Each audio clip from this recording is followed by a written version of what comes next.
Medical বোর্ডের সিদ্ধান্তে আজ মধ্যরাতে অথবা আগামীকাল সকালে বিএনপি চেয়ারপারসন ও সাবেক প্রধানমন্ত্রী বেগম খালেদা জিয়াকে লন্ডনে নেওয়া হতে পারে। এভার কেয়ার হাসপাতালের সামনে জরুরি সংবাদ সম্মেলনে এই তথ্য জানিয়েছেন তাঁর ব্যক্তিগত চিকিৎসক ও বিএনপির স্থায়ী কমিটির সদস্য এজেড জাহিদ হোসেন। তিনি জানান, মধ্যরাতের পর কাতারের রয়্যাল এয়ার অ্যাম্বুলেন্সে করে খালেদা জিয়াকে লন্ডনে নেওয়ার প্রস্তুতি সম্পন্ন।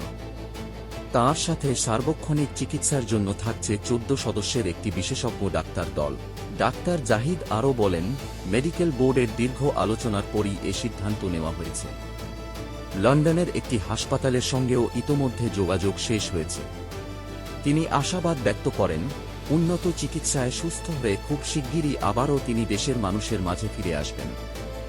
এদিকে কূটনৈতিক সূত্র জানিয়েছে, বিএনপির আবেদনের পর কাতার সরকার অফিসিয়ালি এয়ার অ্যাম্বুলেন্স পাঠাতে সম্মতি দিয়েছে। মানবিক বিবেচনায় বিশেষ এই ব্যবস্থা নেওয়া হচ্ছে বলে জানিয়েছে তারা।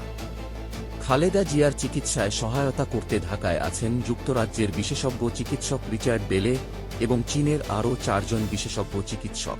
উল্লেখ্য, গত জানুয়ারিতে উন্নত চিকিৎসার জন্য তিনি লন্ডন গিয়েছিলেন।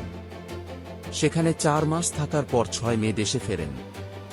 গত 23 নভেম্বর রাতে শ্বাসকষ্ট দেখা দিলে তাঁকে এভার কেয়ার হাসপাতালে ভর্তি করা হয়। ফুসফুসে সংক্রমণ ধরা পড়ার পর তাঁর অবস্থার অবনতি হলে রোববার ভোরে তাকে এসডিইউ থেকে সিসিইউতে স্থানান্তর করা হয়। সবশেষ খবর, যে কোনো মুহূর্তে এয়ার অ্যাম্বুলেন্সে তাঁকে লন্ডনে নেওয়া হতে পারে। পরবর্তী আপডেট পেতে আমাদের চ্যানেলটি সাবস্ক্রাইব করুন।